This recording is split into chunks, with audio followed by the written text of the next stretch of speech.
Good evening, everyone. My name is Guion Foreman. I am the president of the police board, and I am calling the board's February 16th public meeting to order. To protect the public's health in response to the COVID-19 pandemic, this meeting is taking place remotely. Pursuant to the Illinois Open Meetings Act, I have determined that holding this meeting in person is not practical or prudent. The city of Chicago remains subject to the governor's disaster proclamation due to the COVID-19 pandemic, and the disease continues to be a threat, especially to the unvaccinated and people with certain health conditions. We are therefore having the meeting remotely this month. The meeting is open to the public via video and audio conference and is being carried live by CAN TV. Members of the public are on mute in order to reduce background noise and disruptions. We have a court reporter making a transcript of this meeting. In addition to the police board members, we have several city officials here with us this evening. I will begin by taking attendance so it is clear who is participating in this meeting. Please say here after I read your name. Board member Stephen Block. Here. Board member Nanette Doorley. Here. Board member Michael Eady. Here. Superintendent David Brown. First Deputy of COPA, Ephraim Eady. Here. Deputy Inspector General for Public Safety, Tabara Richardson. Here. Deputy Chief of Chicago Police Department's Bureau of Internal Affairs, Tracy Walker. Here. First Deputy of Police, Eric Carter. Here.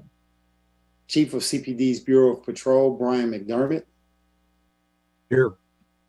Deputy Chief of CPD's Bureau of Detectives, Rahman Muhammad. Here. Chief of CPD's Office of Constitutional Policing and Reform, Angel Novales. Executive Director of CPD's Office of Constitutional Policing and Reform, Tina Scahill. Here, sir. General Counsel to the Superintendent, Dana O'Malley. Here. Great. We will now proceed to the items on the meeting agenda. We will have time at the end of the meeting for public comments. Once again, members of the public are currently on mute in order to reduce background noise and disruptions. When we get to the public comment portion of the meeting, we will unmute each speaker. Our next regular public meeting will be held Thursday, March 16th at 7:30 p.m. Whether this is an in-person meeting or remote will be determined closer to the meeting date. We're pleased to have with us this evening COPA First Deputy Chief Administrator Ephraim Eady will be giving us a presentation on COPA's People's Academy. Ephraim. Thank you for this opportunity, President Foreman, and to all of those that are on the call, members of the police board and any guests and obviously the public that may be watching. Appreciate this opportunity to share just some information. Yeah, my name is Ephraim Eady. I'm First Deputy Chief Administrator of COPA and a true son of Chicago, born and raised on the south side of Chicago, definitely with some roots on the west side. Haven't quite determined which side I can claim, but I am a true Chicagoan and a father of 4 beautiful children. Appreciate this opportunity to really talk about something that is very exciting coming for the Civilian Office of Police Accountability. In our next slide, you'll see just really one of the first things I want to communicate is COPA's vision. COPA's vision is to be the leader in police accountability by conducting thorough investigations to advance the culture of policing and build trust in civilian oversight. And I believe what we're going to discuss tonight is really going to focus on 2 things, and that is advancing the culture of policing and building trust in civilian oversight. As the city's police oversight agency for the Chicago Police Department, I should say, we have a responsibility to investigate allegations of police misconduct and make policy recommendations. Those things are well known to some, but maybe not to all. But our vision is to be the leader in police accountability. And we believe that as we now have moved to this People's Academy, COPA, after 5.5 years, almost 6 years now of existence, is ready to open the doors and even be more transparent than we've been in the past. And I think some of what I'll talk about will get to that. Next slide. Right before I go into the People's Academy, I do want to give just a little bit of background, just in terms of the training that all COPA investigators, attorneys, and staff receive as they come on to COPA. There is sometimes the belief that folks are just coming off the street, have no experience, no background, things of that nature, and are not trained to do this work.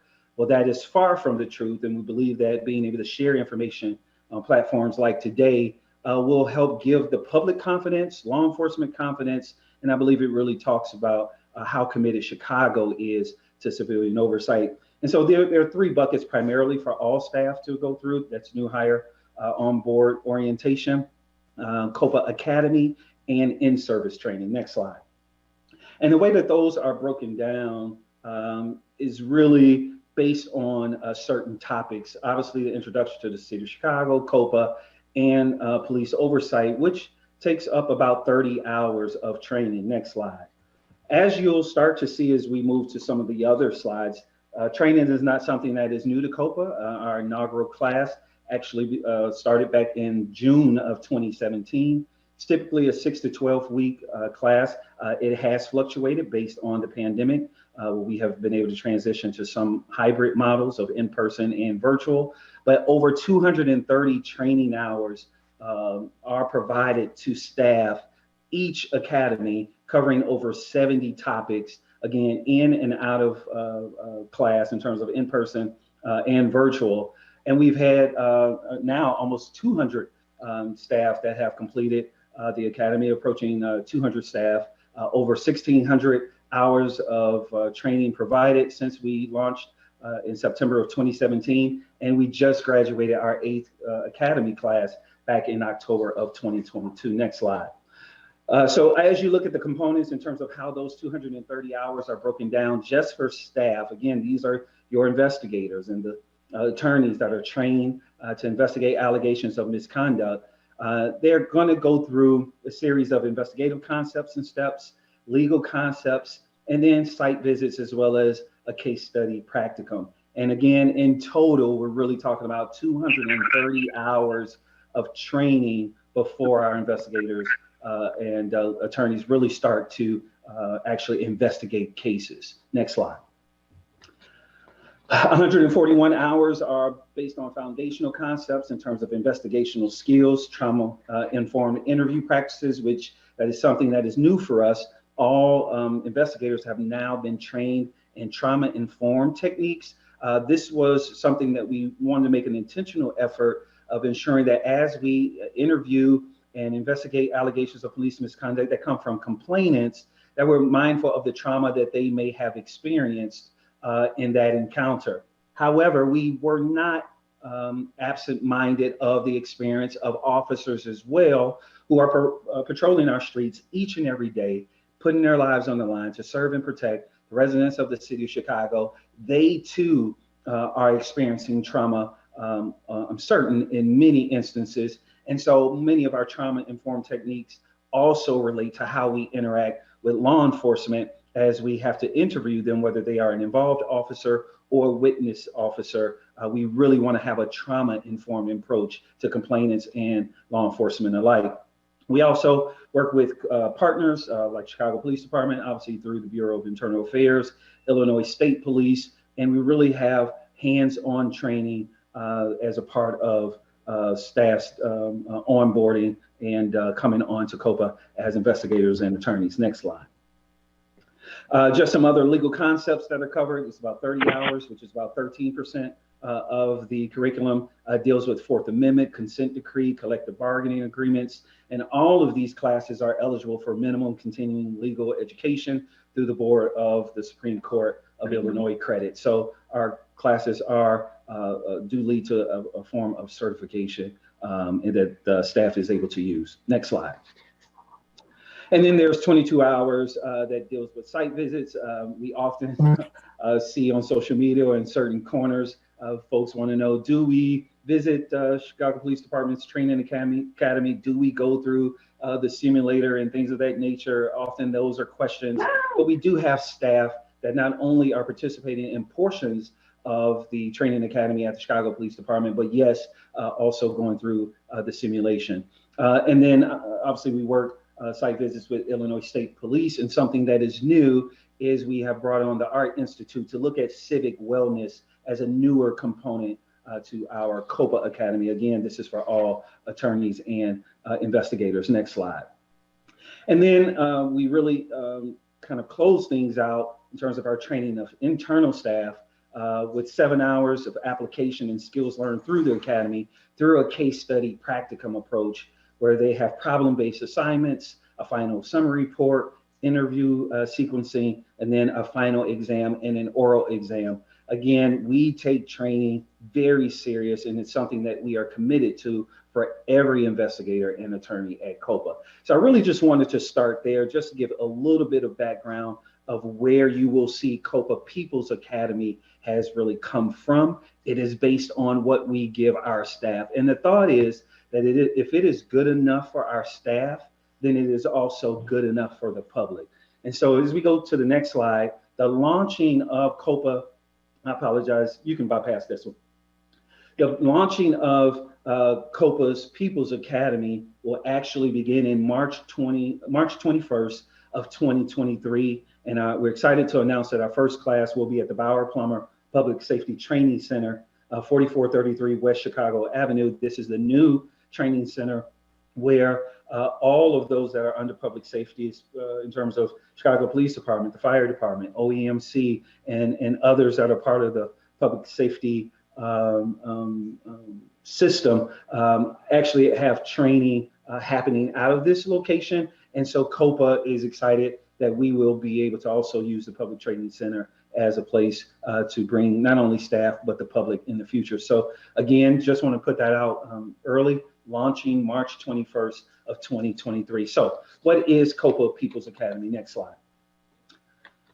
COPA's People's Academy is a 6-week condensed version of COPA's Training Academy, but this is for the public and it is for civilian and sworn members. That is important because often we understand that law enforcement may not be sure of the backgrounds of many of the folks who come to COPA or the training that is provided. So we really wanted to open this up to the public, civilian and sworn, and organizations around the country interested in learning more about civilian oversight, investigative and legal concepts, as well as the role of COPA's Policy Research and Analysis Division, among other topics.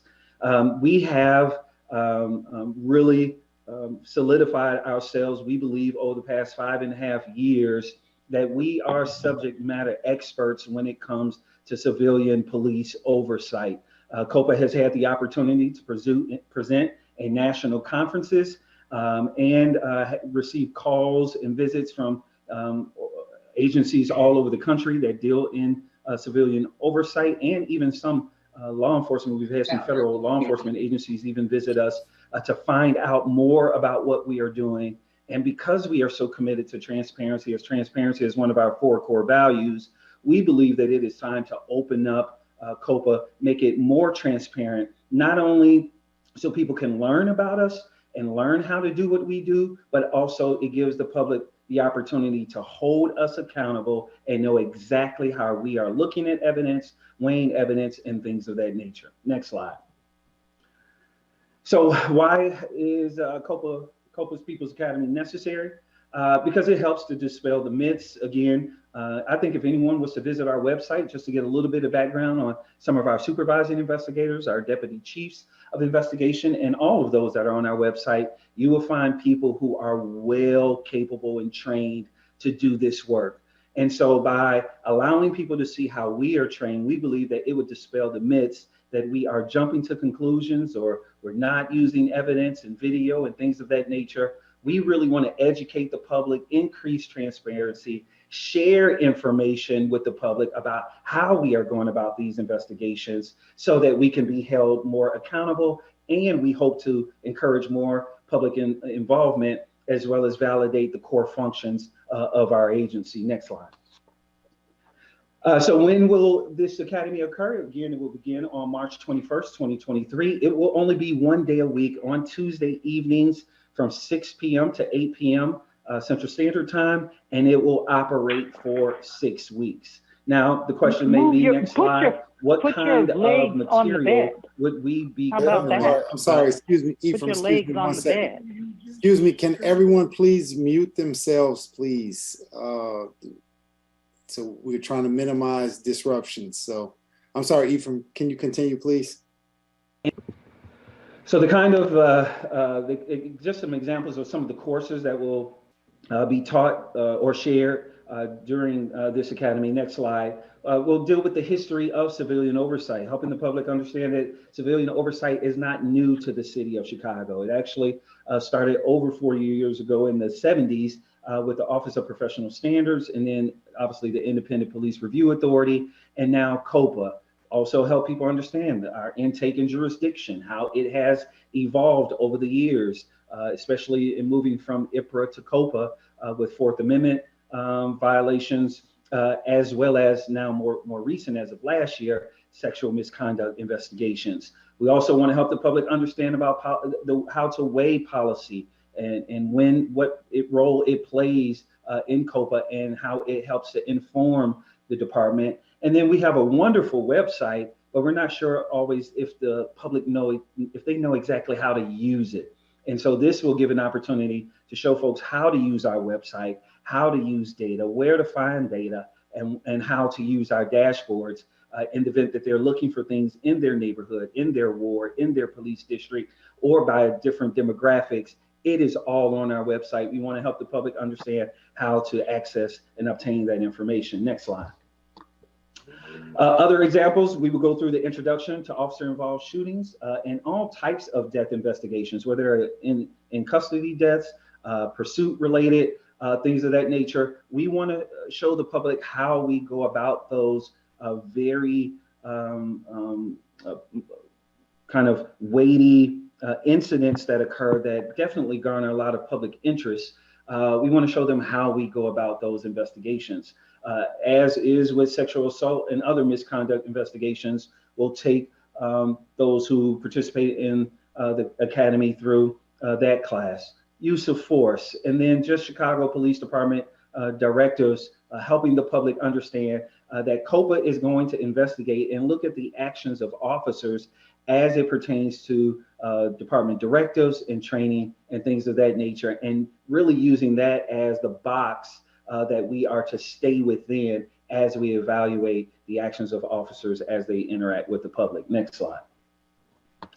Then also, we understand that sometimes when incidents occur, like an officer-involved shooting, we are out on the scene. The public may not know exactly what we do. So we want to help the public understand scene management and what COPA does when they arrive on scene, and how they work with CPD's IRT team and things of that nature. Then what canvassing looks like when we're looking for video and witnesses and things of that nature, and how we do field interviews and document things. Video is very important, as we know, with the proliferation of body-worn cameras for every officer. We want to make sure that we show the public how we analyze video and our responsibility to releasing materials as it relates to the city of Chicago's video release policy. Next slide. And then when we talk about some of the legal concepts, we want to talk about witness reliability, just give an overview of legal concepts, the standard of proof. Many may think that we operate by beyond reasonable doubt when it is a preponderance of evidence standard that we actually use. We will take people through all of the standards of proof and how COPA conducts administrative investigations with a lower standard than beyond reasonable doubt, which is in criminal investigations. And COPA is looking at, again, more of the preponderance standard, more likely true than not. Some call it 51% a feather on the scale of justice, tilting in one way or the other. That is a standard of proof for us. And then we talk about allegation drafting. Next slide.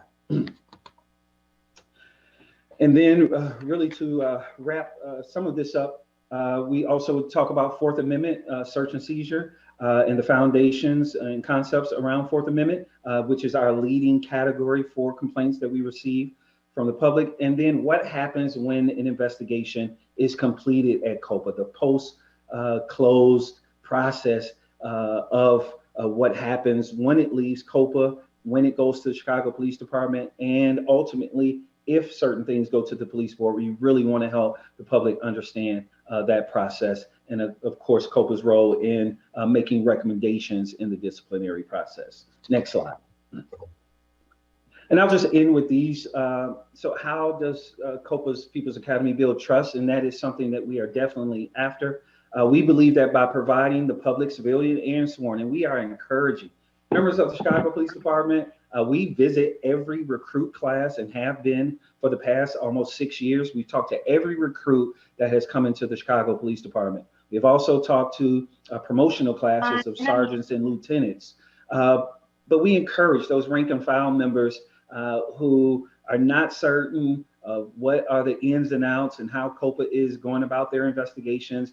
If you want to get an inside look at how we go about our business, then we welcome law enforcement to participate. We welcome the public to participate, and obviously organizations around the country. We believe that by opening the door to processes that directly impact investigations and impacted parties, it better builds trust, because it should not be unknown about what happens as it relates to an investigation. People may not be able to get the outcomes as quick as they would like in terms of the public. An incident happens today. We know sometimes the public wants that investigation to be wrapped up the next week.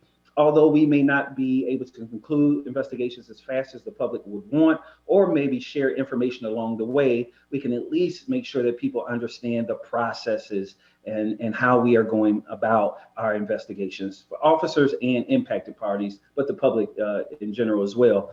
But we also want to share the core functions and trainings with stakeholders in civilian oversight and partner agencies, because we believe it helps to reduce the mystery related to the personnel and the processes and the outcomes. So I've been out in the community and I've heard it on both sides. Well, where people feel like the outcome is already baked in, or because we released the video, that ends an investigation. We want to make sure that everyone knows that there's not a mystery to what we're doing and how we're going about our business. And so the more that we can share that, the better. We also want to display a high level of integrity and professionalism of COPA staff. We believe, as I mentioned before, that not only are we the leader in police accountability, but we are subject matter experts when it comes to civilian oversight.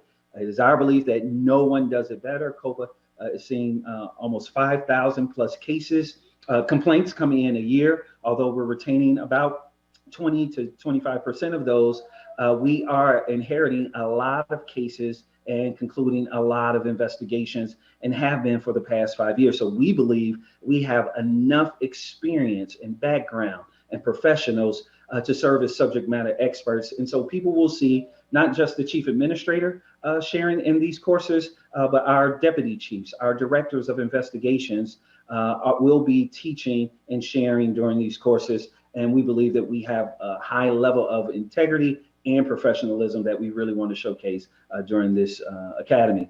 Lastly, it builds confidence in outcomes based on evidence and facts, absence of political or community pressure. COPA will not be influenced by politics or community pressure.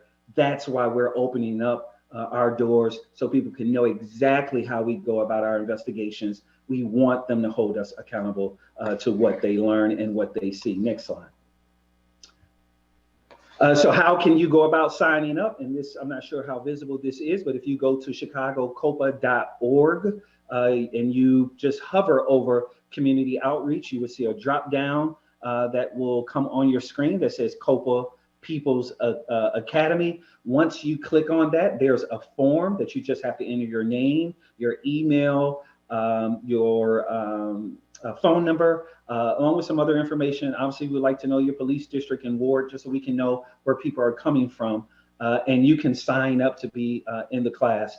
We will say, since the first one is coming up on March 21st, we are looking to have about 25 to 30 in-person participants. And then virtually, we haven't capped off what that number will be, but we do have folks from around the country who have already expressed interest in participating in our first academy, but we certainly want to hold some spots for residents of the city of Chicago as well. So please, we saved our first notification of the COPA People's Academy for the police board meeting. And so the public and those that are watching or listening at home, this is the first opportunity for you to sign up. We encourage you to, again, to go to chicagocopa.org, hover over community outreach, look for the drop down that comes that says COPA People's Academy, click on that and just fill out the form, and then we will inform you of your being confirmed to participate in COPA's first People's Academy. This will not be the only one of the year. We plan to do 2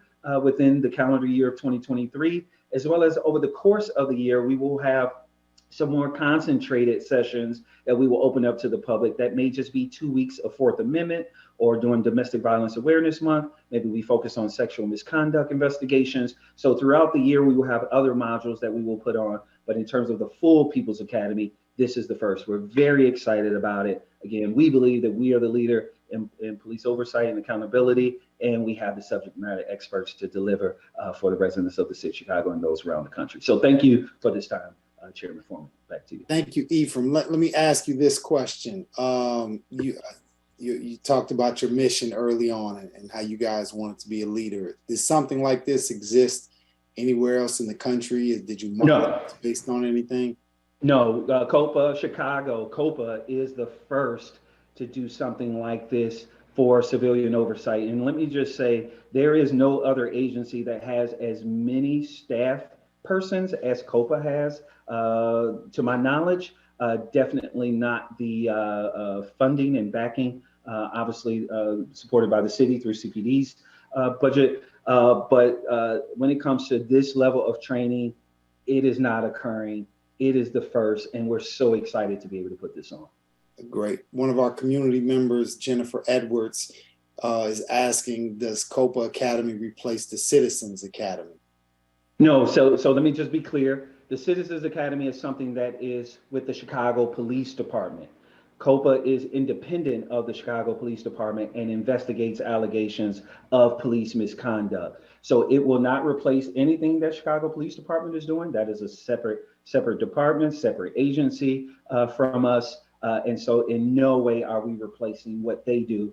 They go far deeper into things related to CPD. We're just talking about our investigations and how we interact with CPD as it pertains to misconduct investigations. So I know I get these kind of questions on a regular basis. And so just to be clear, you don't work for the police department. No, we are independent. All 100+ employees of COPA are not affiliated with the Chicago Police Department. We are as independent as the Inspector General. We are just the civilian arm employed by the city to investigate allegations of police misconduct. We are not associated with Chicago Police Department at all. And so for our residents who are watching who happen to be police officers, is COPA out to get the police department? No, we are not out to get the police department. As a matter of fact, law enforcement, by and large, are doing a phenomenal job. And let me just say that we want a healthy, well police department. We want them safe. We want them well. We want them trained. We want them to understand the things that we are seeing as it pertains to complaints. As a matter of fact, we had an incident during the George Floyd and the statue protest where things were occurring in real time, where we were hearing about badges and things not being visible, and we were getting complaints. Instead of just receiving complaints, we contacted the superintendent. We let CPD know immediately what we were seeing because it was an influx in a short amount of time. And so we're able to inform the department so that they can better serve the public. We're not out to get officers. If anything, we can corroborate and exonerate their actions when they are interacting with the public. But then if there are times that they step outside of their training and misconduct is there, we will hold officers accountable. That's the mandate that we have. And that's how we build public trust and build bridges between community and law enforcement. All right. Thank you. Any other board members? Any other questions for Ephraim? Yeah, I do have a question. Very happy to hear what is being presented. But will this be incorporated into the police academy training in any way? Will they be required to attend and receive this kind of information? And has there been any consideration in terms of students, high school, et cetera, being exposed to this information? And how could that possibly occur? I'm so glad you mentioned. I'll start with the second piece first. Actually, that's something that I should have mentioned. We are encouraging, first of all, everything that we do with COPA has a track that is for young people. We go into Chicago Public Schools and deal with young people. We do mock investigations, we do career days, and then we've also had schools bring their students to our site and spend the day with us, where we do mock briefings. They meet with attorneys, investigators, our senior team, the chief administrator. So we do have youth in mind. And we will be encouraging those high schools, especially that we've worked with, or Chicago Public School in general, if they have students that are interested in this kind of work. We know everyone may not necessarily see one track as an option. Maybe they have instincts that they want to be an investigator and they're not sure where they can fit. Well, COPA could be an option, and they could use our COPA Academy as a way to kind of be taught and introduced to some of those concepts. So we will be working with young people. And then secondly, we go to CPD as a part of their recruit academy, the police academy, and all the recruits. And again, we talk to the sergeants and lieutenants, but they will not be mandated to go to this academy. But we do invite rank and file, sergeants, lieutenants, anyone from Chicago Police Department to participate, because we believe if they find themselves under investigation, at least they clearly know all the ins and outs of how we will proceed. And maybe, just maybe, there'll be some confidence that we are not out to get them. We are highly skilled, highly trained, and subject matter experts. And then we believe that we will display that through this academy. Thank you. Thank you very much. First Deputy, before we go to you for your report, we have one disciplinary ruling this evening on the agenda. Max is going to make this announcement in place of board member Mariley Cusack, who is unable to attend this evening. Max. Thank you, President Foreman. Board member Mariley Cusack was randomly selected from the police board's membership to consider one matter on which the Chief Administrator of the Civilian Office of Police Accountability and the Superintendent of Police did not agree regarding the discipline of a police officer. In request for review number 23-01, the Chief Administrator recommended that Police Officer Sean Bryant be discharged from the Chicago Police Department for violating CPD's policy regarding use of deadly force when he shot and wounded an individual while on duty. The superintendent disagreed with this recommendation, disagreed that the officer violated the use of force policy, and recommended that this allegation be classified as unfounded. Board member Cusack ruled that the superintendent did not meet the burden of overcoming the chief administrator's recommendation for discipline.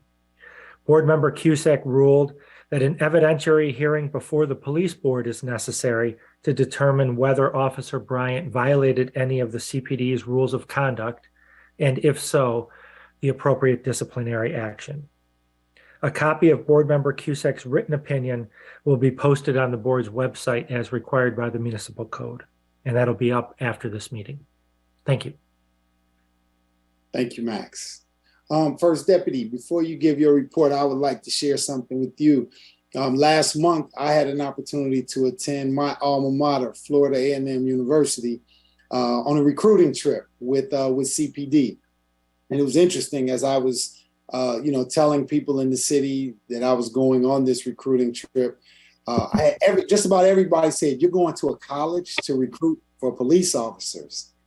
And I said, yeah, police officers are required to have a certain amount of education in order to become police. And they are professionals. And so it was a good opportunity for me, not only to talk to some young people, some of which were from Chicago, some of which whose family members were in law enforcement, got to answer a lot of questions, a lot of misnomers about what is policing like. And just really kind of open up the eyes to some young people about what a career in law enforcement would be. For me personally, a chance to get to know some of the officers who were there, and just kind of hear some of their stories, right? Some of the things that they've been through and what drove them into this profession and that kind of thing. I thought that it was really good kind of for both of us. They even commented to me about like, wow, you're selling this as an opportunity better than we are, right? Hearing it from a civilian perspective about why this is something that people should look at, you know, and from my perspective, I looked at it and saying this is an opportunity to make our communities better if this is a career path that one could take. And so talked about the educational benefits that come along with it. And so really just kind of commending your team in that and also just kind of putting on all of us who are not in law enforcement to take the time to really get a chance to speak with a police officer, to get an understanding of kind of, you know, what their lives are like and what they do to make an impact on the city. So I just kind of wanted to share that and grateful that I had that opportunity. Oh, great. We definitely look for those opportunities as well. I can tell you from the Chicago Police Department standpoint, we were very appreciative of you doing that with us to help us and collaborate, especially down at FAMU. We've been doing all the HBCUs a lot to try and show them the other side of law enforcement, not just what has happened in the news media. So it's very appreciative for you to go out and put yourself out there with us and show them that we are from the community and about the community and about doing the good work and not all the negativity that's seen on television. So it's appreciated. So we'll go with your report. Thank you, sir. I want to say good evening and welcome to all the police board members and the members of the community to this month's meeting. Year to date, Chicago, City of Chicago Police Department, we are down 21.6% in shootings and a decrease of 3% in shootings overall, 21% in murders, I should say, excuse me, and a decrease of 3% in shootings. And the number of shooting victims fell 8% citywide compared to the same time frame in 2022. If these stats persist through the end of the month, that'll mark the 12th consecutive month or 1 year of double-digit declines in gun violence. Already, Chicago officers have taken 1,370 guns off the streets since January 1st. That's an 11% increase over the same time period last year. This number also includes 155 assault weapons, which is up from 97 at this point in 2022. We are dedicated to maintaining that pace and ensuring every Chicagoan feels safe. In the top 55 beats, where more than half of the city's violent crime occurs, we continue strategic deployments. For the first 12 days of February, murders fell by 27%, and shootings fell by 2.8% in those beats compared to the same time frame last year. Now we're expanding our scope to the top 100 beats, where more than 75% of Chicago's violent crime is concentrated. Officers are doing what it takes to make a difference in our neighborhoods. As you know, last month we kicked off Crime Prevention Community Engagement Initiative. Our goal is to build on the Chicago Police Department's commitment to engaging with communities and really connect with the residents. Growing trust and maintaining visibility is crucial to enhancing public safety. Now, almost 2 months into the year, we continue to make important strides. Our department will keep doing what it takes to provide our officers with support and resources to be well and do their jobs. Since our last meeting, the department has welcomed our new Director of Wellness, Dr. Aaron Chapman. Now in his second month on the job, Dr. Chapman is working to develop and implement comprehensive wellness strategies for the department. I know Dr. Chapman's unique background as a former Chicago police officer with 31 years of service will inform his efforts.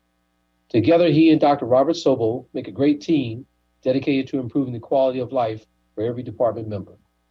Chicago Police Department is also doing what it takes to strengthen our ranks. We're offering our next round of in-person exams next week on February 24th and 25th. On February 1st, we hired a class made up of 58 new recruits. We also have 585 recruits currently going through the police academy. They're among some of the first recruits to experience training at the new state-of-the-art Joint Public Safety Training Center. The center was jointly dedicated to fallen firefighter EMT Mashawn Plummer, as well as Police Commander Paul Bauer, who CPD remembered on Monday in a ceremony. The 5th anniversary of the day he was killed in the line of duty protecting countless people. When we cut the ribbon on a 30-acre training center last month on the west side, we marked a new era for public safety and police engagement. Whether it was meeting neighbors, identifying problem areas, and coming up with solutions, informing our brave men and women, or inspiring the next generation of officers. It's all a part of making the department stronger and our city safer. I want to thank you for the time, President Foreman, and thank you, board members. Thank you, First Deputy. And also, man, would you please extend our congratulations and gratefulness to Chief Dinahan. I know that he's retiring. It's been a pleasure to get to know him here and spend a little bit of time with him at least once a month here. And I've had an opportunity to meet with him at headquarters over the years. Man, just really grateful. I thought he was going to be here. We were going to shout him out live on CAN TV for the city of Chicago to see, but really grateful for all of his service. So thank you. I will make sure I convey your sentiments. Thank you. All right, thank you.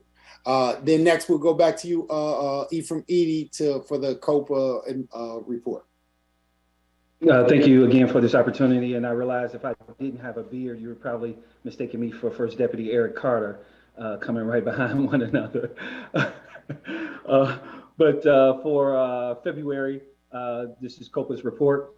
We received 445 complaints and notifications for the month of February. 96 of those were under COPA's jurisdiction. All others are referred to BIA if they are not some other jurisdiction.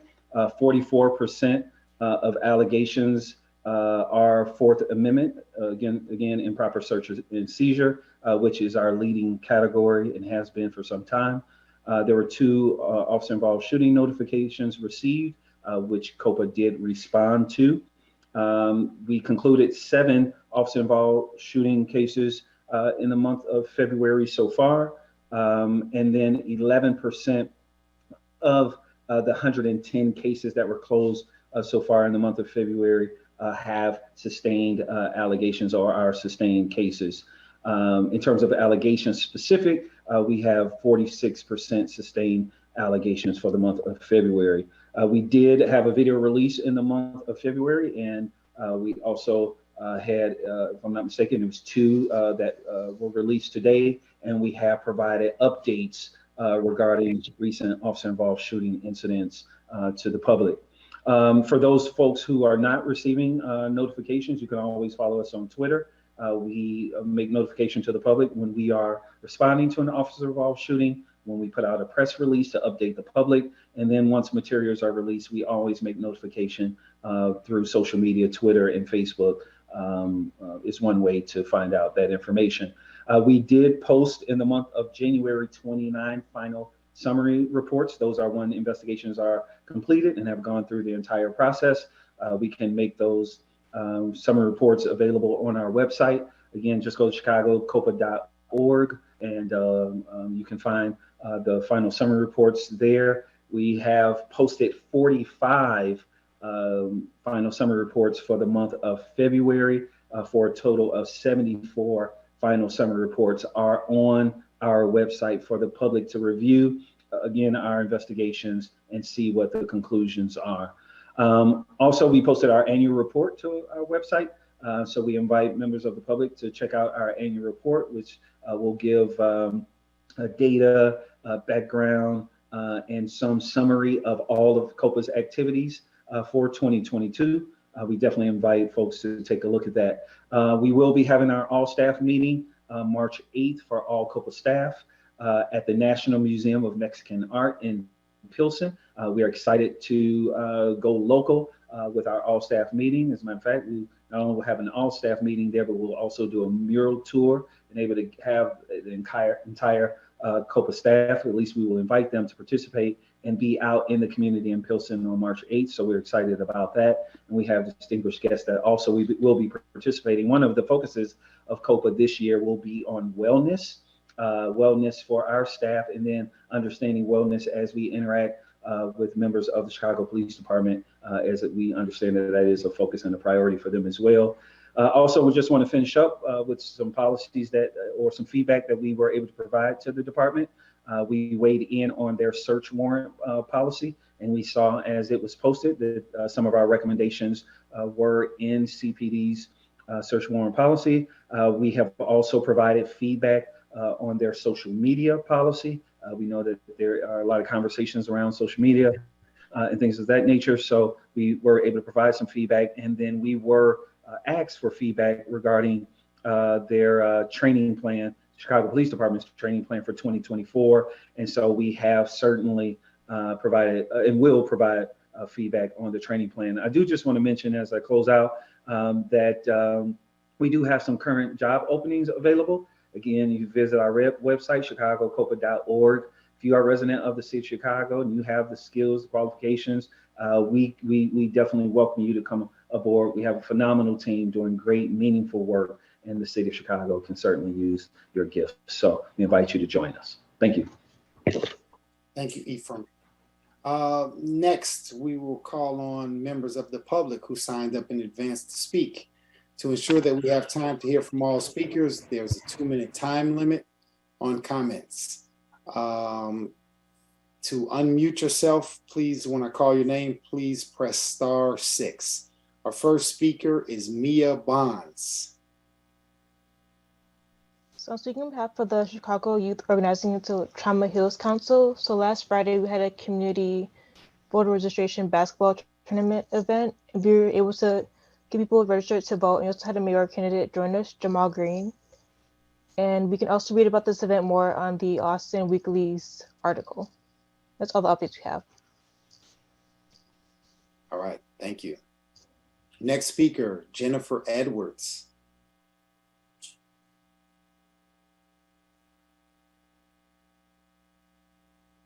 Ms. Edwards, if you could press *6. Okay, you can hear me now? Yes, ma'am. Okay, thank you.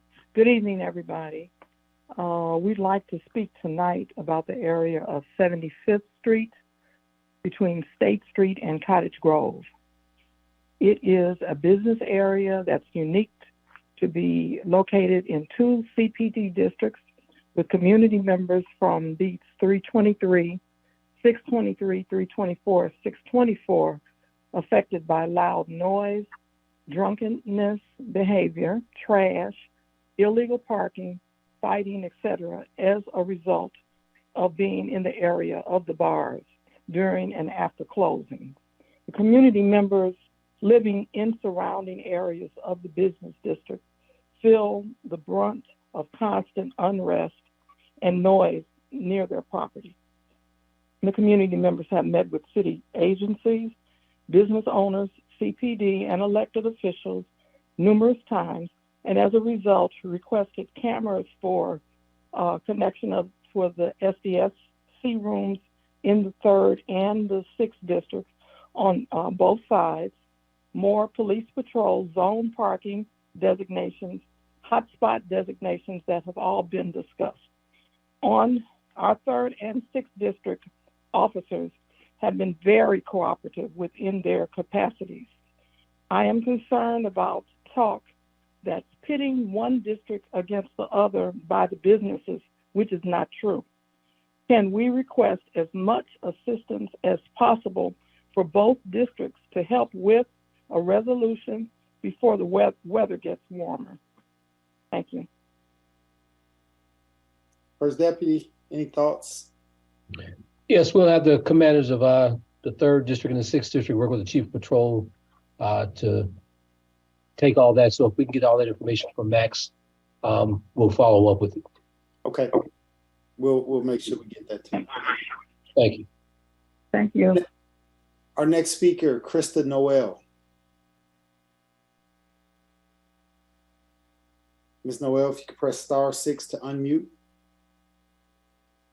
Yes, hello everybody. Can you call on Elijah and then I'll speak after Elijah? Okay. Elijah Hudson. If you can press *6, Mr. Hudson.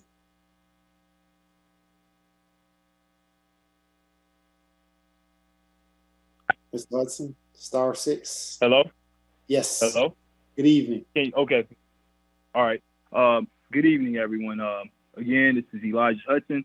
I've been present for a couple meetings in the past, and this is about the same matter. But first, I just want to quickly say thank you, Ephraim. That was a very informative and professional presentation, unlike the one in regards to the CCL presentation that I think about 2 months ago, which was pretty much non-existent. But so it's the same issue. I am a worker in the city of Chicago. I was driving home. I was arrested by officers for expired license plates and had my legal firearm confiscated. And I was held in a holding cell for, around 8 hours, charged with multiple charges, went to court. Everything was dropped. I have yet to receive my firearm back. So I made a complaint with COPA, and I've been trying to get in contact with the right people in order to get my property back. Yesterday, I went to a community engagement event, spoke with Commander Hine, and I do want to say he was very professional.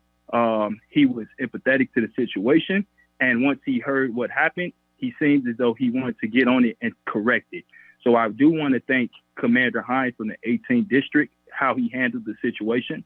And I'm looking to hear back from him because he said he would sign off for me to get my property back as long as, there's no outstanding charges or any criminal history on my behalf, which it's not. So that's kind of where I'm at right now.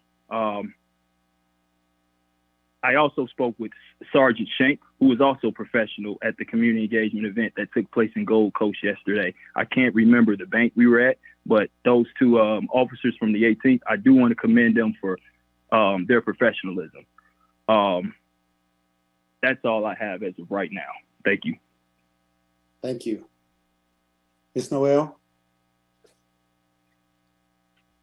I think I'm good now. Okay, you're Can you good. hear me? Good. Yes, ma'am. Okay. Okay. So just to add to what he was saying, so when we spoke to the commander, these CCL, these weapons come across his desk, people asking for their weapons back.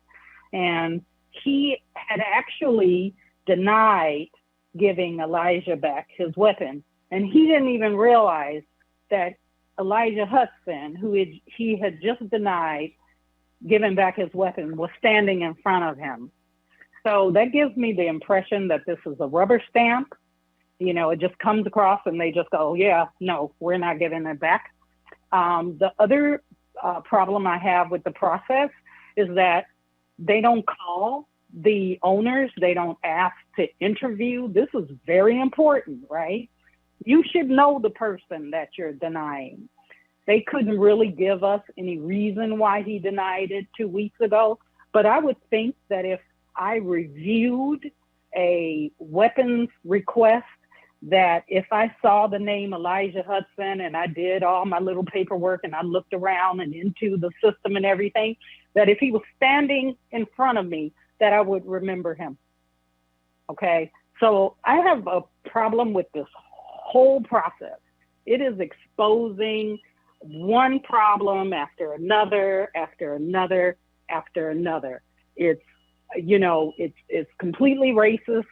I don't like it. I don't like that the fact that this young Black man who did everything that he was supposed to do, had everything he was supposed to have. We've reviewed the video. Everything was perfect.